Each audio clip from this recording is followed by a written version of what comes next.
네, 오늘 함께 보는 말씀 시편 128편 1절에서 6절까지입니다. 시편 128편 1절에서 6절까지 같이 읽겠습니다. 여호와를 경외하며 그의 길을 걷는 자마다 복이 있도다. 내가 내 손이 수고한 대로 먹을 것이라. 내가 복되고 형통하리로다. 내 집 안방에 있는 내 아내는 결실한 포도나무 같으며 내 식탁에 둘러앉은 자식들은 어린 감람나무 같으리로다. 여호와를 경외하는 자는 이같이 복을 얻으리로다. 여호와께서 시온에서 네게 복을 주실지어다. 너는 평생에 예루살렘의 번영을 보며 내 자식의 자식을 볼지어다. 이스라엘에게 평강이 있을지로다. 아멘. 네, 추수와 감사, 추수감사죠.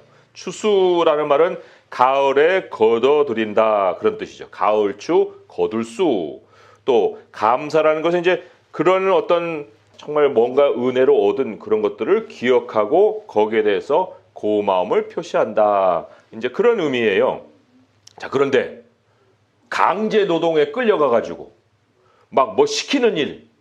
그래서 이제 그걸 거둬들이면 거기에 무슨 감사하는 마음이 있을까요? 뭐 그걸 거뒀는데 내 것이 안 되잖아요. 뭐 예를 들어서 내 것이 된다 하더라도 나라에서 세금으로 3분의 1을 떼어간다.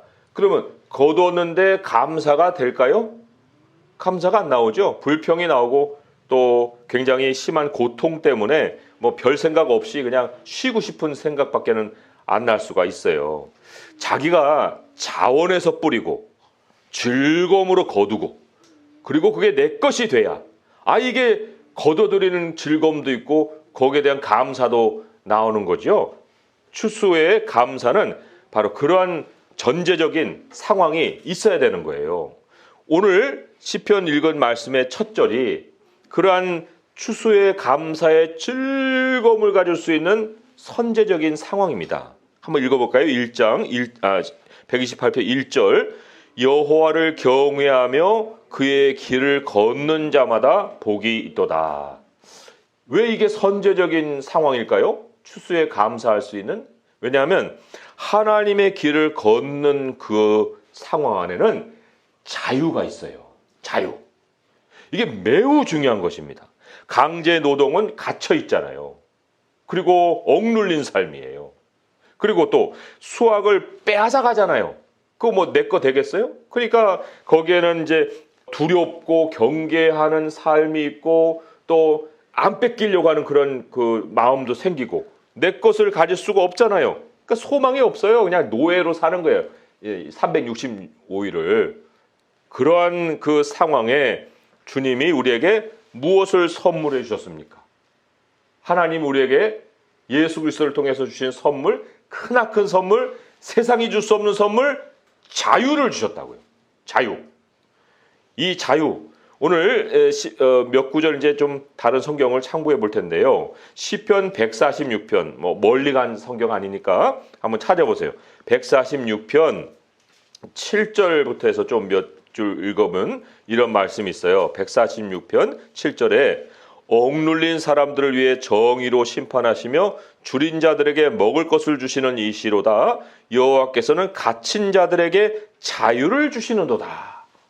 이게 자유가 갇혀 있다. 이렇게 이제 강제 노동 상황을 한번 상상해 보세요. 그런 그 억눌린 그런 사람을 빼내 주시는 거예요. 자유를 주시는 거예요. 그리고 8절에 보니까 맹인도 있고 비굴한 자도 있잖아요. 맹인이라는 건 소망이 없이 사는 사람들이고 비굴한 사람이라는 것은 허리를 굽히고 매번 이렇게 사람들에게 구시구시하고 사야 되는 사람들인데 눈을 뜨게 하시고 허리를 펴게 하시고 소망을 갖게 하신다는 거죠. 또 9절에 보니까 나그네들도 나오고 고아도 나오고 과부도 나오는데 이런 사람들은 자기 것을 손에 쥐어볼 수 없는 사람들인데 그러한 사람들에게 하나님이 자유를 주셔서 하나님이 그들에게 풍성하게 하시고 또 이제 그들을 보호하고 붙들어 주신다라는 약속이에요. 자, 그런데 우리는 그런 상황이 아니죠. 우리는 자유를 누리고 있습니다. 뭐 이렇게 이제 생각하는 사람도 있겠지만 뭐 강제 노동이라고 해서 북한 같은 무슨 통제 사회만을 얘기하는 게 아니에요. 사람이 원치 않는 노동을 매일같이 해야 되는 그런 상황은 우리 자본사회에도 허다하게 많고요. 자본사회든 공산사회든 간에 이런 시스템적인 것에서 오는 게 아니라 죄악이 만연한 세상에는 어느 곳에나 있는 현실이에요. 강제노동, 빼앗기는 삶. 예수님이 이 땅에 오셨을 때 그 현실이 바로 그런 죄악의 현실이었어요. 거기에서 사단이 예수님을 시험을 했죠. 그 예수님을 시험했을 때 무엇을 시험했었을까요?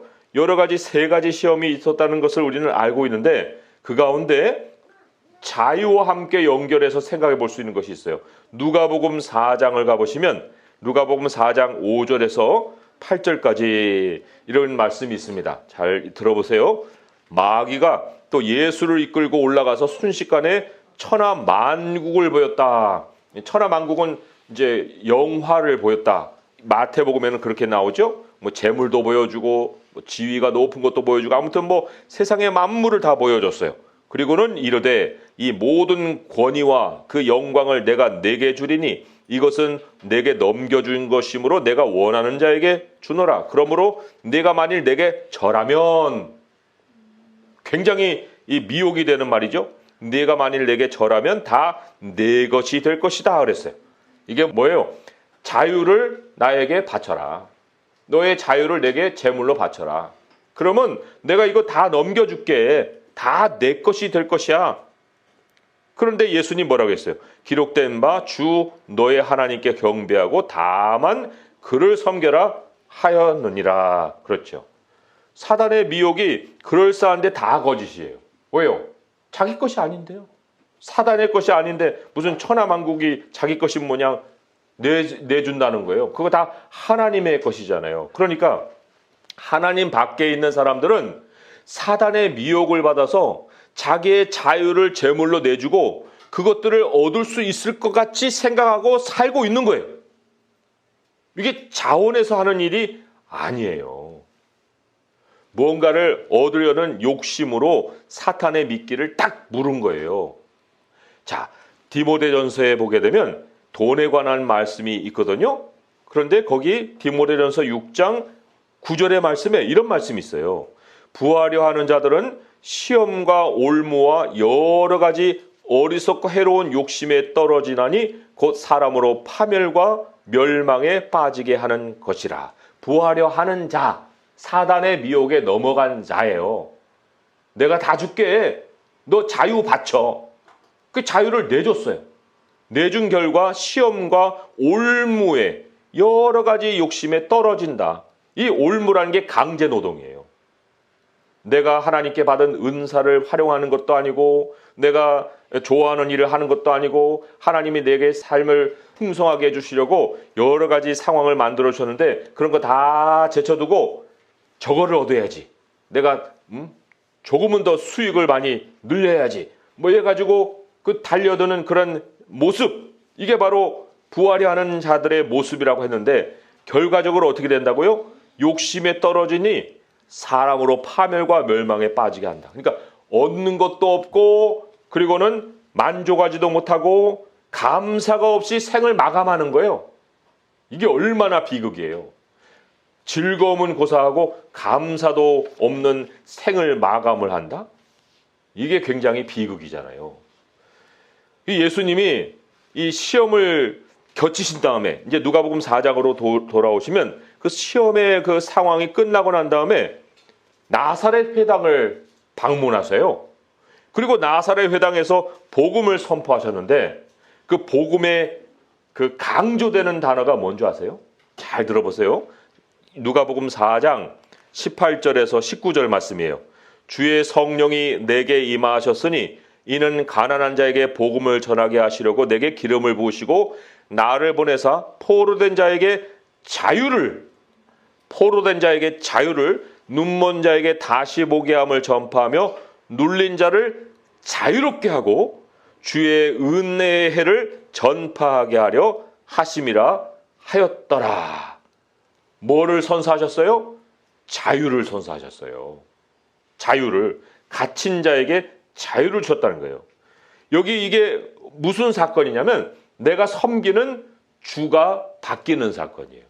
지금까지는 그 마귀를 섬기고 그의 미혹에 넘어가서 부하려 하는 삶을 목적으로 삼고 살았는데, 이제는 그런 강제적인 노동이 자원하는 노동으로 바뀔 수 있도록 자유를 되찾아 주신 거예요. 사단에게 갖다 바쳤던 자유를 하나님이 다시 주신 거예요. 그리고 이 통제받고 살던 사람이 은혜로 바뀌는 거예요. 은혜의 해를 전파하게 하려 나의 여생이 이제는 은혜가 되게 하시고, 빼앗겼던 그런 것들이 이제는 내 것이 되게 하는 삶을 회복해 주셨다. 이게 바로 예수님이 우리에게 가져다 주신 복음이에요.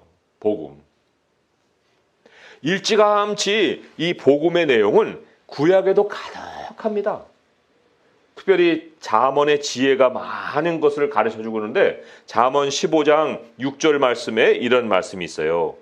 의인의 집에는 많은 보물이 있어도 악인의 소득은 고통이 되느니라 그랬거든요. 이 의인이라는 것은 이제 하나님과 교류하는 사람이에요.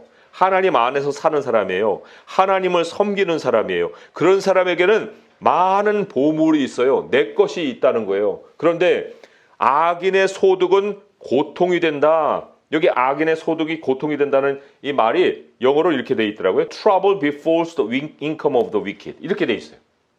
그러니까 the trouble befalls the income of the wicked. 무슨 얘기예요? 문제가 악한 사람의 수입에 떨어진다. 이런 얘기예요. 그러니까 돈이 그냥 내게 기쁨으로 들어오는 게 아니라 문제를 안고 들어온다는 거예요. 이게 사람이 해결할 수 없는 돈 문제거든요. 돈 문제라는 게 돈이 없어서만의 문제가 아니라 돈이 내게 들어오긴 하는데 그 돈과 함께 다른 문제가 함께 생기는 거, 이걸 얘기하는 거예요. 이 잠언 3장 33절 말씀 제가 또 한번 참고해서 읽어드리면 이런 말씀이 있어요. 악인의 집에는 여호와의 저주가 있거니와 의인의 집에는 복이 있느니라. 이 저주는 끊어지는 거거든요. 하나님과의 공급이 끊어지는 걸 얘기하는 거예요. 그러니까 하나님이 돈줄을 끊으신다, 이런 의미죠. 악인의 집에는 돈줄을 끊으시고 의인의 집에는 하나님이 계속해서 돈줄을 대신다, 이런 얘기인데 아닌 것 같은데요? 아니, 세상 사람들 돈 많은 것은 그들이잖아요. 이번에 빈살만이 한국에 왔는데 그 사람 재산이 2,400조래요. 그 한국 예산의 4배예요. 아니, 그런 사람들이 있는데 무슨 악인의 집에 저주가 있다고 말씀하세요? 무슨 돈줄이 끊어졌다고 말씀하세요? 이런 이제 또 반박을 할 사람들이 있겠죠. 하지만 그 빈살만이 어떤 사람인 줄 아세요? 돈 많은 사람들의 그 배경을 조사해 보면은 정말 저러고도 살 수 있을까 싶은 그런 상황들이 많이 있어요. 그 사람 삼촌을 숙청해 가지고 그 왕세자가 된 거거든요. 그 삼촌만 아니라 많은 친족들을 다 감옥에다 집어넣었어요. 그리고는 그 경호원들이 얼마나 많은지 몰라요. 왜 경호원들을 둬요? 자기가 자유롭게 돌아다니면 되지. 그 경호원들이 자기 목숨을 지켜주는 거거든요. 그러니까 까딱하면은 그 쿠데타나 뭐 이런 것들이 생겨가지고 생명이 날아갈 수 있는 이 상황에 살고 있는 게 불안에 떨어서, 그러니 그런 상황에 무슨 만족이 있으며 무슨 감사가 있으며 뭐가 있겠어요? 맨날 이렇게 눈을 이렇게 크게 뜨고 다니면서 누가 나를 해야 할까 하는 것만 경계하고 살아야 되는 이런 상황이지요. 그러니까 이게 돈이 들어옴과 동시에 그러한 문제가 같이 들어오는 거예요. 이런 돈, 그런 것이 바로 악인의 집에 있는 여호와의 저주다라고 말씀을 하시죠. 아까 우리 디모데전서에 읽었었잖아요. 부하려 하는 자들. 근데 그 말씀이 시작되는 앞절에는 이런 말씀이 기록이 되어 있거든요. 7절 8절에 디모데전서 6장 7절 8절에 우리가 세상에 아무것도 가지고 온 것이 없음에 또한 아무것도 가지고 가지 못하리니 우리가 먹을 것과 입을 것이 있은즉 족한 줄로 알 것이니라. 이 말씀을 오해해가지고 입고 먹을 것만 있으면 되는 거다, 이렇게 생각하는 사람도 있고 그런 의미다라고 말하는 사람도 있는데 그렇지 않아요. 하나님이 우리에게 먹을 것과 입을 것이 있으니까 그것까지만 살아, 이러시는 분이 아니에요. 그런 뜻이 아닙니다. 이 뜻은 사람이 삶에서 누릴 수 있는 가치라는 게 먹을 것과 입을 것에 있는 게 아니다는 거예요. 그거는 최소한이고 그 외에 인생이 누릴 수 있는 무수한 가치가 있는데 왜 거기에다가 마음을 두고 사느냐, 그런 얘기를 이 말씀이 하는 거예요. 그러면 인생이 진정으로 추수할 수 있는 거, 진정으로 감사할 수 있는 게 뭐예요? 하나님이 주신 자유와 그 자유에서 얻는 결실이에요. 하나님이 주시는 그 자유, 이게 바로 인생이 진정으로 추수하는 것이고, 그 자유가 가져다 주는 결실이 인생을 가장 만족하게 하고 감사하게 하는 이유가 된다는 것이에요. 오늘 이제 말씀으로 돌아옵니다. 오늘 시편의 말씀으로 돌아와서 2절, 3절 말씀을 같이 한번 읽어볼게요. 2절, 3절 읽어보겠습니다. 시작. 내가 내 손이 수고한 대로 먹을 것이라. 내가 복되고 형통하리로다. 내 집 안방에 있는 내 아내는 결실한 포도나무 같으며 내 식탁에 둘러앉은 자식들은 어린 감람나무 같으리로다. 여기에 진정으로 하나님이 내 것이라고 준 것이 있는 거예요. 내 것. 강제 노동이 아니고 또 무슨 빼앗긴 그런 고통이 아니고 하나님이 수고한 대로 먹게 하시는 이 복, 그리고 형통하는데 그 형통의 1차적인 결과가 무엇으로 나타납니까? 가정으로 나타나는 거예요. 결실한 아내와 또 어린 감람나무 같은 자녀들, 이미 아내는 남편과 함께 결실을 보는 거예요. 그리고 또 자손이 가져올 어린 감람나무, 미래의 결실까지도 내다볼 수 있는 이런 아주 풍요로운 그런 그 복이 하나님이 자유를 주신 사람에게 임한다 하는 거죠. 여기 읽으면서 무슨 긴장을 느꼈어요? 아니면 무슨 고통을 느끼셨습니까? 그런 게 하나도 없잖아요. 평안하고 또 안식을 우리가 느껴볼 수 있는 그러한 결과를 2절, 3절에서 우리는 만날 수가 있는 거예요. 그런데 하나님의 복은 내 손으로 얻는 거, 또 내 가정에 채우는 거, 여기에서 끝나지 않습니다. 하나님이 한번 복을 주기 시작하시면 그 복은 계속해서 확장해 나가는 거예요. 자, 어디로 확장해 나갈까요? 5절에서 6절의 말씀을 또한 읽어볼게요. 시작.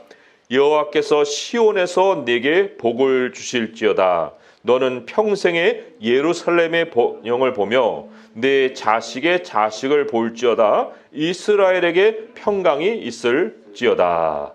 여기 자식의 자식은 내 몸으로 난 자식이 아니라 이제 하나님이 예루살렘 안에서 만나게 하는 사람들, 이후 세대들, 하나님의 백성들을 다 포함하는 말이에요.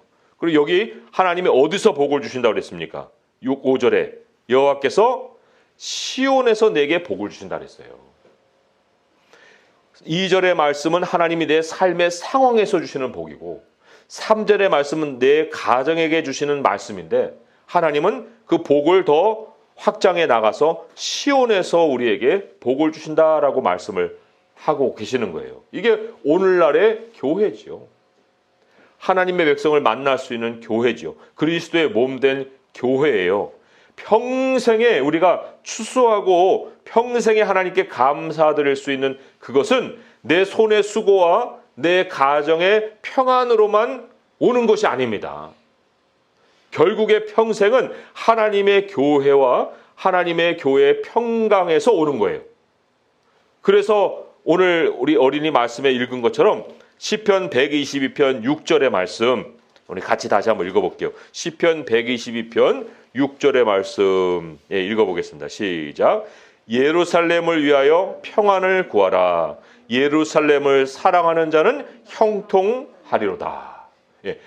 처음에는 하나님이 손으로 복을 주셔서 맛을 보게 하시고 가정이 평안함으로 야 하나님을 믿는 가정이 이렇게 되는 거구나 라는 것을 맛을 보게 하시지만 결국은 하나님이 원하시는 것은 예루살렘을 사랑하는 거예요. 하나님의 몸된 교회를 내 마음과 뜻과 또 힘을 다해서 섬기고 사랑하는 거, 그걸 하나님은 원하시는 거예요. 그렇게 할 수 있도록 내 손을 복 주시고 내 가정을 복을 주시는 것이라는 거죠. 이 비밀을 알았다 가면은 이후로 우리의 삶의 모든 방향과 또 우리의 모든 삶의 그 관점은 하나님의 나라, 하나님의 교회를 위하고 그 교회를 위해서 내가 할 수 있는 일을 행하는 것, 여기에 맞춰져야 한다는 거예요. 하나님이 우리에게 자유를 주셨습니다.